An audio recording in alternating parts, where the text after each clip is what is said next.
Today on episode number 337, Deandra Little joins me to talk about effective assessment design. Produced by Innovate Learning, maximizing human potential.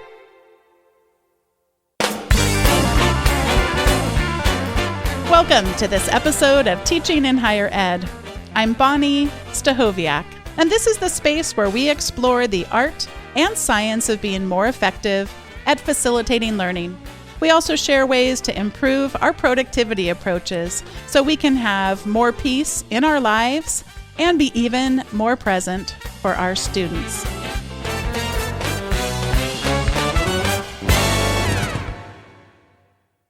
Joining me for today's episode is Deandra Little. She is an assistant provost and director of the Center for Advancement of Teaching and Learning and professor of English at Elon University.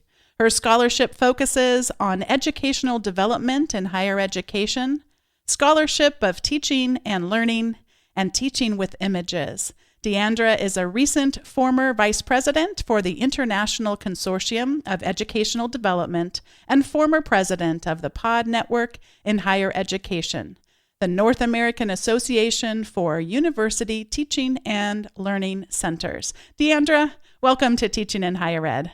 Hi, Bonnie. It's good to be with you this afternoon. I always get so interested in reading people's bios, but I'm also interested in knowing what's not in your bio that we might want to know about you as a person and a little bit about your life. Oh, that's a great question. I have 3 kids, I guess I should say, all 3 daughters. I'm a huge tea aficionado, so I love a good cup of tea and being outside with a good book or kind of. Is it like asking you to pick one of your favorite children if I ask you to pick a favorite tea, or is that an easy question to answer?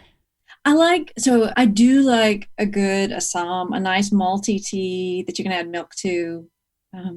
Assam. This is the kind of tea I don't think I've ever heard of, or I drank it and I didn't realize what it was, but I'll put it in the show notes. And like an Irish breakfast. I mean, it's a blend that you get a lot with an Irish breakfast. I do like those kinds of teas, although oddly, I don't tend to put milk in my tea unless I'm traveling. It's kind of like one of those things, but I do like that taste of that. So we are today talking about assignment design. And of course, we know how much assignment design connects with learning, or should. We have an opportunity to really connect it with student learning, and on a broader level, connect it with assessment. So I know our conversation is going to kind of blend between those things, but we're focused today on how do we become better at designing assignments. And I'm really excited to hear some of the examples and the stories that you have from your experience in this. I'm looking forward to talking about it too. Let's start with your own teaching. And I want you to think back. I don't know how far you have to think back for this question, but I want you to think back to something that happened around your own way of approaching assignment design that you still carry with you today. I know for myself, a lot of these reflections come from my own failures, but occasionally they come from me actually experimenting and hitting it the first time. I'm having something like that right now with the class I'm teaching at this moment of like, wow, that went really well. I want to carry the learnings that I have from that. But again, lots of time that comes from failure. So how about you? What comes to mind for you in your own teaching? Yeah, I think of 2 stories. One was a time that when I realized it wasn't working, when I was using a new rubric for the first time, and using the rubric, thinking about, and I teach literature courses, so I was grading a number of different literary analysis papers that were similar to the same prompts that I had been given in grad school and as an undergrad, right? So students were writing in familiar ways, but in ways that were increasingly boring to me to read, and that they were all saying similar things. And then when I was doing the rubric, I kept thinking, wow, this student doesn't understand counterarguments, and this student doesn't understand that there might be multiple interpretations of a text, right, or of a passage. Or that's one of the most exciting things to me about language, right, is that it is often ambiguous and can mean different things. And one of the key lessons I thought I was teaching them, right, when we were talking about interpretive arguments, and I realized looking at the rubric, it wasn't just the one student that I was giving feedback to, but it was 80% of the students in this particular class on this particular assignment that didn't understand that thing, that didn't understand what what does it mean to grapple with a text and to suggest not just that it means one thing, but it could mean all of these other things. And here's why we're going with this thing. So that moment of looking at it and realizing, it is not that individual students are struggling with this assignment. It's that I haven't had them practice the skill of thinking about the different ways a text may mean. I haven't engaged them in discussion around that. And it evolved into an assignment where I asked the students to teach a class in groups, and they develop a lesson plan. But part of the thing that they have to do is to imagine different potential counter arguments and a model discussion. So they're inviting people to debate, to discuss, and they're setting up that discussion so that they're getting at a number of different ways to understand what the text is talking about. And that's been a really successful assignment that has morphed over the years, but it also gives students in a group a chance to practice with each other different ways of understanding what something might mean. Before you give your second example, I just want to touch on a couple things that I heard you share with this one. And that is that Jessie Stommel is someone who comes to mind for me who has critiqued those of us, myself included. I'm raising my hand if you're listening on the podcast and aren't Deandra and can't see me doing that. But just this idea of grading boring assignments and then complaining about it on social media. Like if you're going to assign something that is torturous for you to grade, then perhaps it was torturous for the students themselves. I'm not, by the way, quoting him directly, but just trying to take away what I've gleaned from him over the years on this. And so it isn't just because we wouldn't want to have to go through pain in order to grade, but because the learning doesn't get facilitated quite as well if we're giving the same kind of assignments. But the other thing that I'm sure you've thought about as well is that we're reducing any opportunities for a lack of academic integrity to be demonstrated as well. So there's a lot less temptation, but also a lot less opportunity to go about and do any attempts of plagiarism or whatever manner of things that may come up in that. So yeah, what a great example. And it's great that you can still carry that with you today and draw lessons from it all this time later. Yeah. Well, and it has really informed how I think too, connected to what you're talking about. We know students are motivated by the things that they care about, that they value, that they understand as relevant, and that they understand that they feel like they have some abilities to succeed at, right?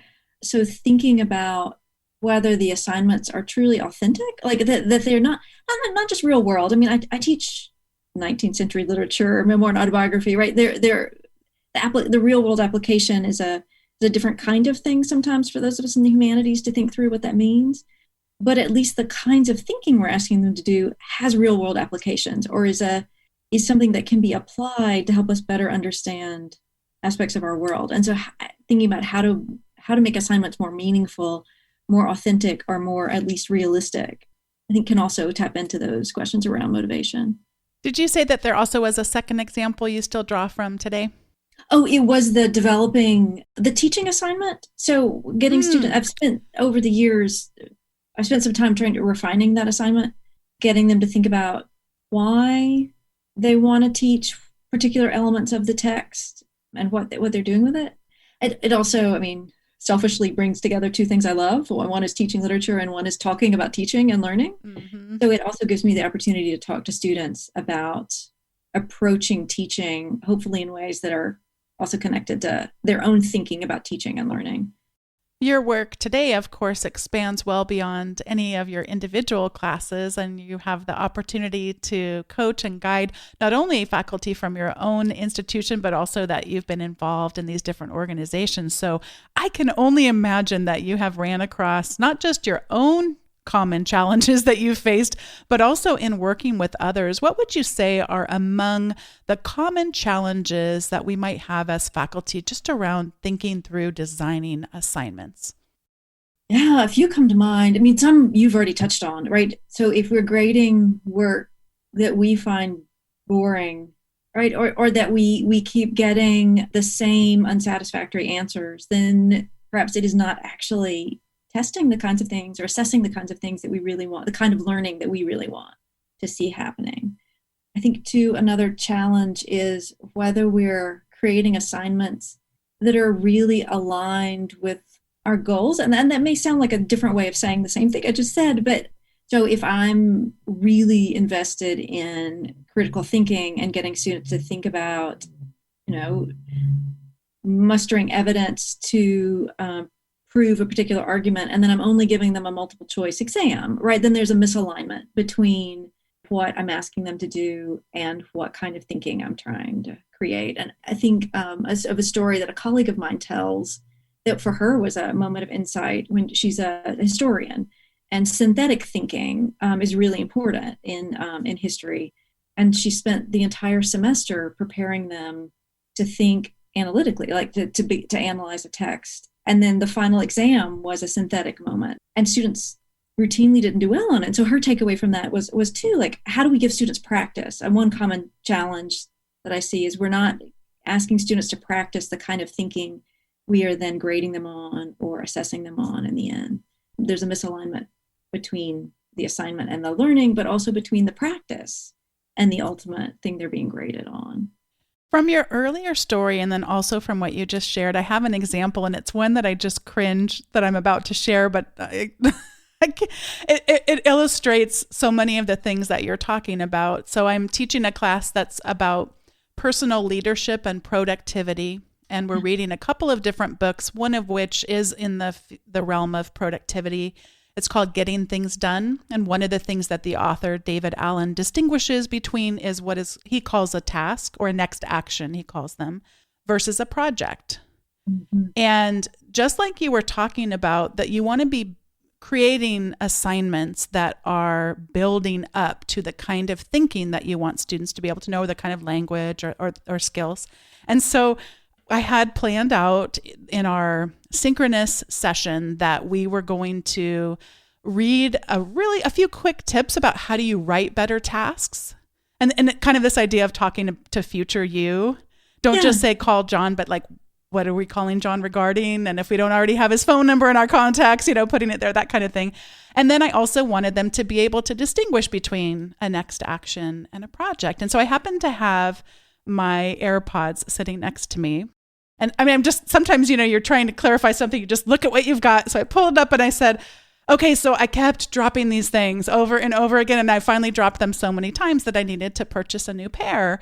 And so purchasing a new pair of AirPods, is that a task or a project?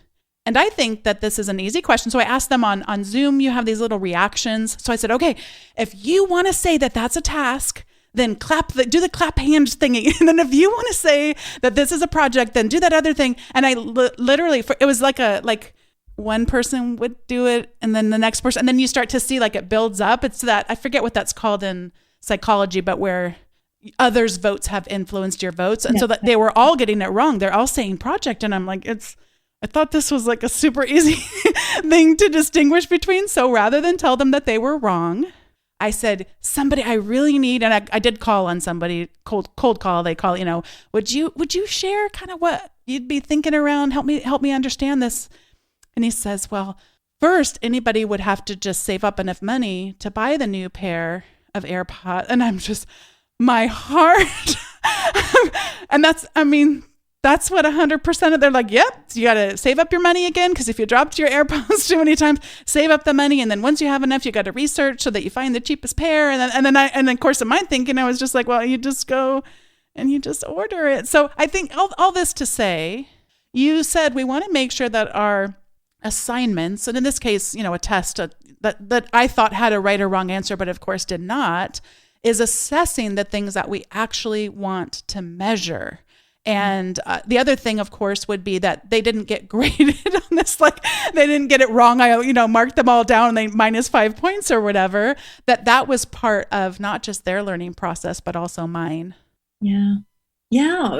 But I mean, I think that's such a nice example, because it does, like, a really good assignment, which is a really good assessment, also teaches you something or tells the instructor something. As much as it tells you about what the students are learning, it's also telling you what they aren't learning, how you might have asked a faculty question rather than asking a student question that they understand, think about. You're reminding me too, when you were talking about the language of task and project, about the transparency and learning and teaching framework that came out of Marianne Winklemuss's work right out of when she was at University of Nevada, Las Vegas. That's one of the things when I'm talking with colleagues too about creating effective assignments. We often use the framework that comes out of that. How do you clarify the purpose? How do you clarify the task?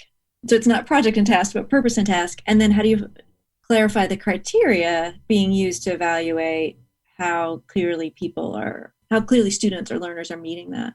And an interesting thing to me is that sometimes defining the purpose can be really hard for those of us who are experts, right? You just do it because this is the important thing. Like this is the way we have to think, or this is the way our discipline does this thing. But the purpose can be the most important thing for students to understand because it tells them the why. Why am I doing this? Like, why does this matter? Why isn't this why is this more than busy work? Like the thing that you've assigned me to do. So I'm shifting the task a little bit from that. But what you said made me think of that as an effective set of questions to think about. But sometimes what's the blind spot for those of us? Yeah, and anyone who thinks that is easy is kind of probably missing it because it's really something that haunts me in my own teaching. It's very challenging to do that. And I just feel like it's a wrestling that we can never step away from. At least that's been my experience. Either that or I'm just terrible at it and everyone else has it figured out. But my experience, this is just an ongoing wrestling that I never really land anywhere for very long before I just start the wrestling again. Yeah, I agree. Well, and students keep changing and our context keeps changing. So when you do have the perfect assignment, then the audience for that assignment or the questions that you're asking may have shifted slightly in a way that means you have to revisit it. Yes, and of course, the time that we are all teaching in now with so much back and forth and so much individual trauma combined with a collective trauma that's changing so much. I hope that one thing is that we are all doing, just thinking about the essentials, and it really does go back to defining the purpose because you can't have 10,000 purposes. really have to narrow this down both at the assignment level, then also at the course level too. Yeah. Well, and it also, that thinking about the purpose also helps you talk about meaning and meaning making and what is meaningful. Why we all teach the things we teach because we think they matter, right? We go into our fields and our disciplines and our subject matter, because we think that it matters. And so it's also an opportunity for us to revisit, like, why might it be meaningful in this particular moment and time? And how do we prioritize the things that seem most meaningful? And how do we help students understand how what we're teaching can be used to find meaning or make meaning? One of the things that I'm thinking about a lot is, both in my own teaching, but also coaching faculty as well, is just this idea of, I did a better job than I've ever done before of having more of my class done. By the time our classes started in August, didn't get all the way 100% there, but I mean, the framework was there, but I had a few asynchronous things to design and a few synchronous sessions still yet to go. But just this idea of, I need to, for my own sanity, I know so many of my colleagues, we do need to have that structure and we've got to be far enough ahead to just deal with the chaos that we're all facing. Yet you also still want to leave enough room for what happened today, what happened this week. So to be able to more seamlessly integrate current events when appropriate in a given class, but I guess can't really think of a given class when you can't bring in, those things, but leaving those slices for assignments to draw. And that's again, another approach. When we bring in the current events to reduce the incidence of a lack of academic integrity, along with, you said earlier, creating the motivation, that sense of meaning, significance. Do you have any advice for people around that kind of thing? Like, how do you get it done enough that you could actually manage these assignments, get enough of it done while still leaving those slices of current stuff? Yeah, I think that's an excellent question. And some of it is, right, what you're talking about in terms of how do you think ahead to future you, to October you, who may think, okay, a little flexibility in the schedule is helpful, right? Building in time in a given week or a given class period or in a given assignment to know that you might want to connect it in different ways. Some of it too may be thinking about those low stakes assignments, right? So it's an opportunity to say, have the class bring a headline tomorrow, and let's talk about how that headline or how that newspaper article or tweet or whatever connects to what we're talking about in class. Like how do we connect that to the content for today so that it's not a full-fledged assignment necessarily if you don't have time or a lot of elbow room within the content that you're teaching that semester to make room for it, but you can still make those connections and help students understand how those conversations are connected to this other assignment that may not be dramatically altered, but that is now connected. I did something so similar to what you're describing in January of 2020. Yeah. So I taught January through May, and students, it was this week in business news, and the class was business ethics. So they would each get a sticky note, and then they would write their story up. And you should have seen it. It's not funny, but oh my God, I wish I would have taken, I think I did take pictures. I should go back so I could visually show this. One coronavirus mention of the 25 stickies on the wall, 2, 10, 100%. But part of it was I really struggled because that class was not a class about misinformation. That class was not a class about evaluating the credibility of one's headlines that they've brought in, but I'm really struggling with and thinking about, because I'll be teaching the class again. I mean, the sticky notes is easy. We'll do it on digital sticky notes instead of actual sticky notes. I got that part down, but just this idea of I can't solve all of the world's problems around misinformation, but I got to do something better than I did. Just up our game a little bit so that we don't have the conspiracy theories up there, and it's in all these different topics, and some of which I know about and some of which I don't. It was really a challenge, and that's probably the hardest thing that I'm thinking about for this coming year. Yeah, and which of those are directly connected to your learning outcomes for the class, and which are and they're not. Yeah, education learning outcomes that are that are connected to. It's like I'm trying to solve a much bigger problem, and that should go beyond a class and isn't even one of the learning outcomes. Yeah, it's so tough. But there's also that individual academic values, that we're connecting to too. Yeah. Yep. Which I think sometimes can be the question to ask ourselves, like, is this informing an assignment? Is this informing an activity or a conversation in class? Yeah. Right? Because both of them are important, but they have different weight or different scope, can have a different scope in the class. I like that you said that, because you're helping me realize that, because I tend to want to have most things somehow have a backbone of being assessed in some way, but that I don't have to do it 100%. If I allowed myself a little freedom to feel like, it doesn't necessarily have to be assessed, but could they gain a few of these skills in a either low stakes or no stakes opportunity? That's something for me to think about for sure.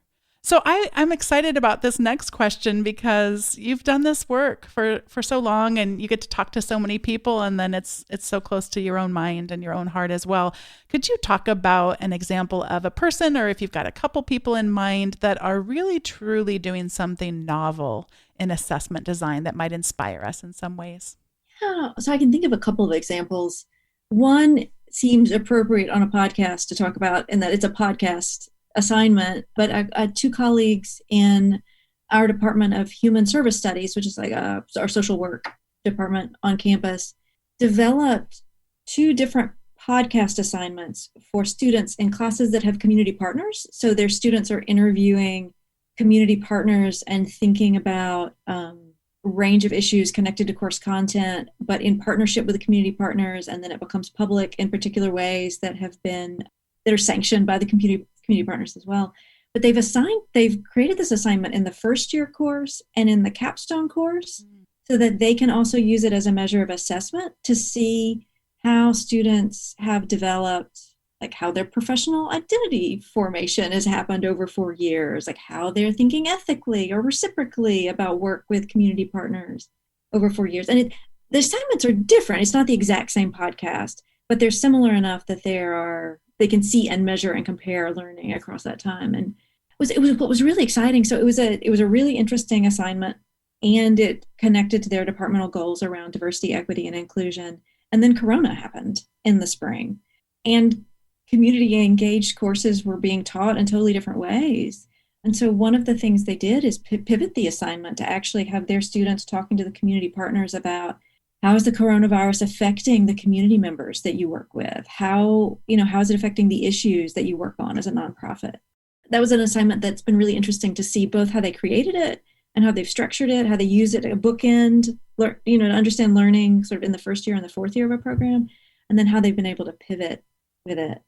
I think one other assignment that's just really creative that I think is interesting, it's a colleague who teaches like literature from the Enlightenment period. So it's 17th century British literature. It's a language that students don't necessarily read quickly or easily. And he turned it into a food studies course.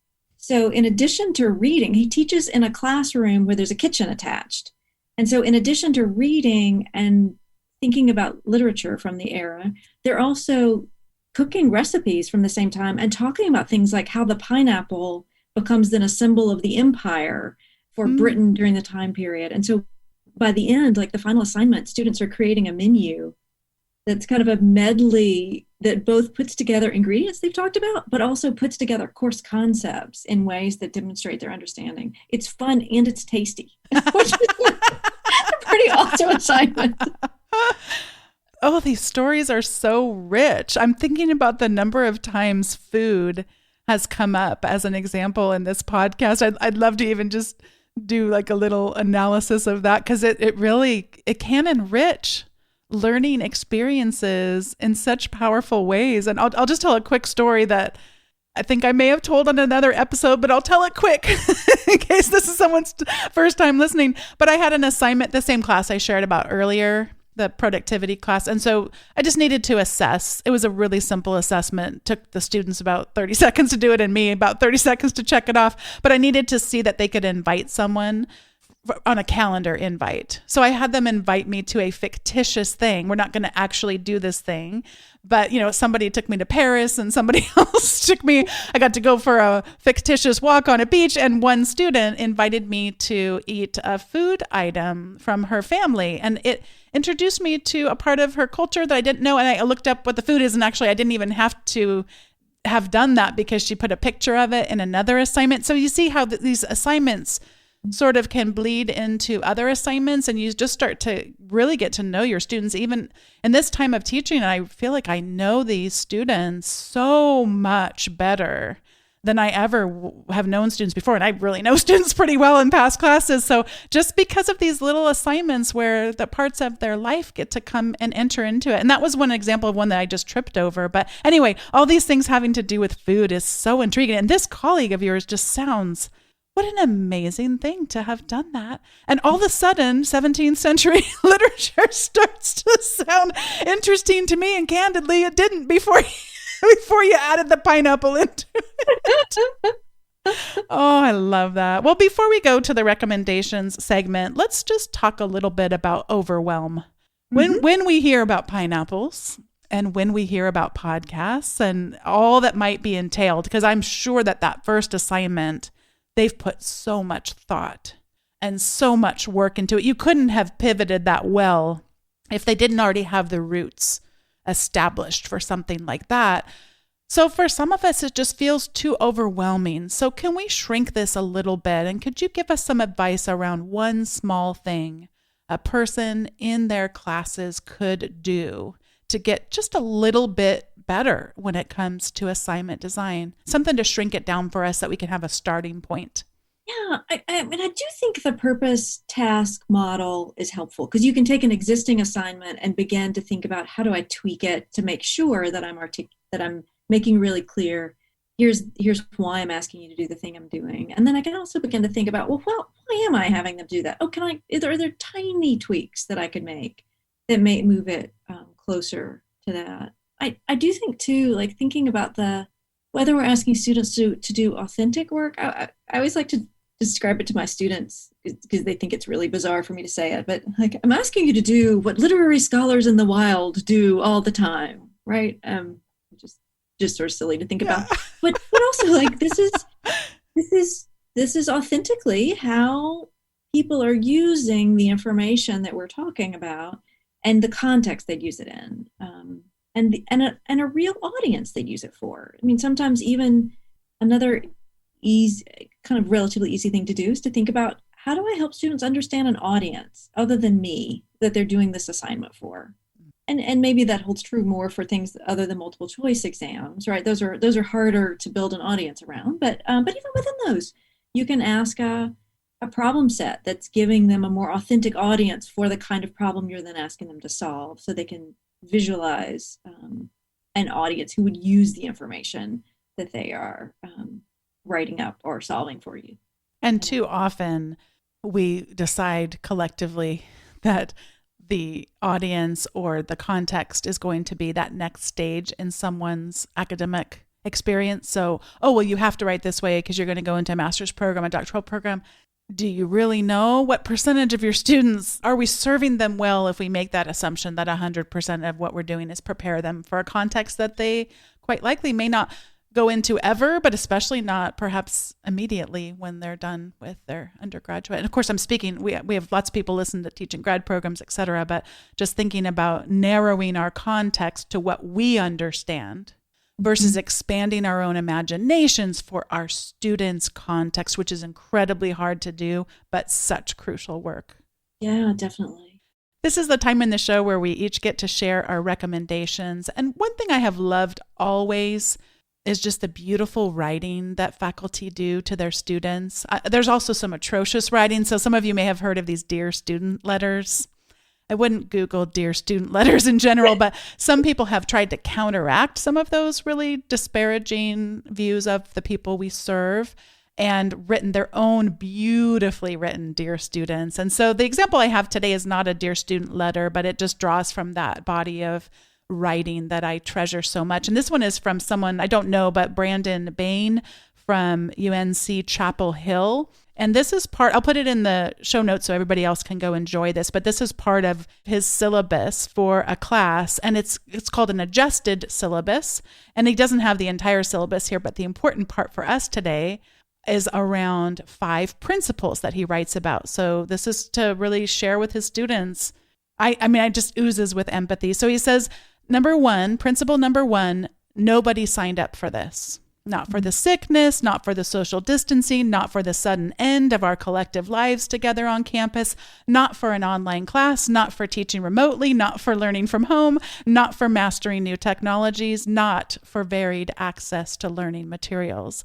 His second principle, the humane option is the best option. We're going to prioritize supporting each other as humans. We're going to prioritize simple solutions that make sense for the most. We're going to prioritize sharing resources and communicating clearly.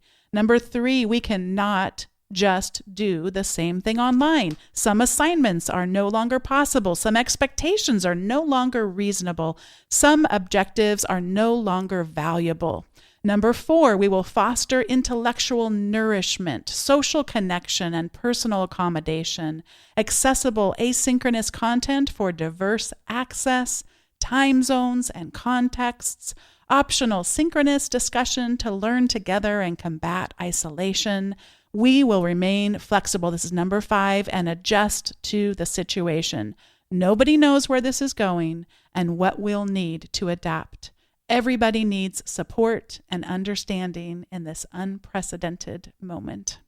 That's my recommendation for today. And Deandra, I'm going to pass it over to you for yours.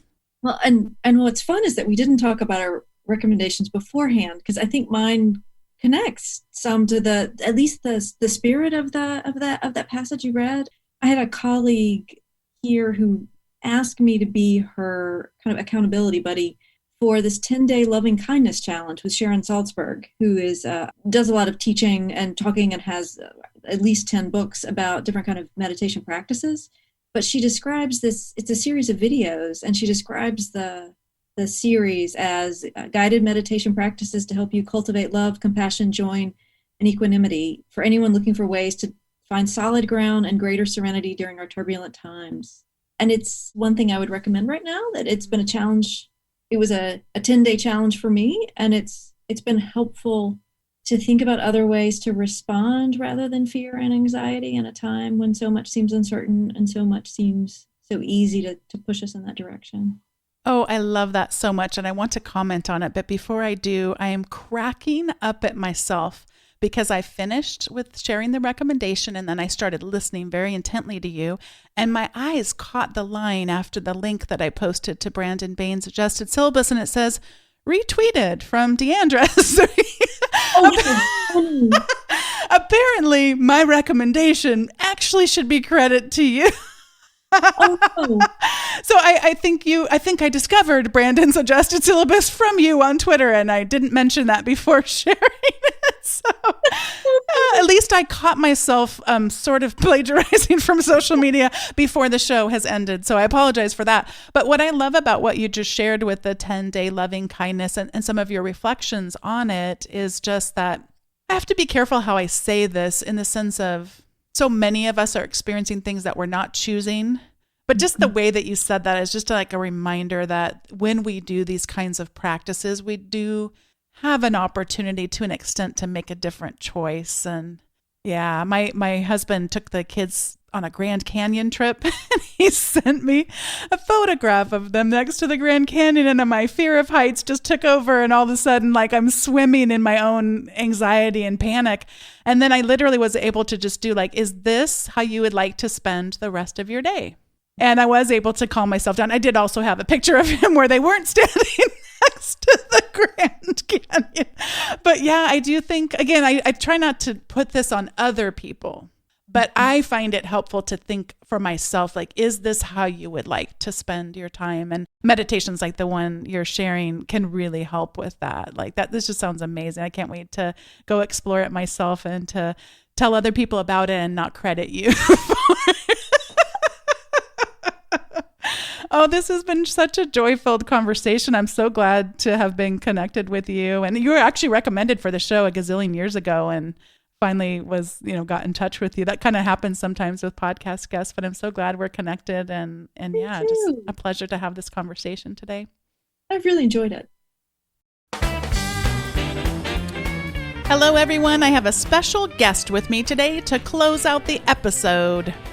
My name is Hannah, and I sometimes call myself Meow Meow. And we both would like to thank today's guest, Deandra Little, for joining me on today's episode. And Hannah wants to thank everybody for listening. Thank you, and watch Mommy's episodes that are coming soon. Yeah, they come every week, don't they, Hannah? Rain or shine. I never knew that. Pandemic or no pandemic, they just keep on coming every week. Okay, bye everyone. Bye everyone. Happy listening.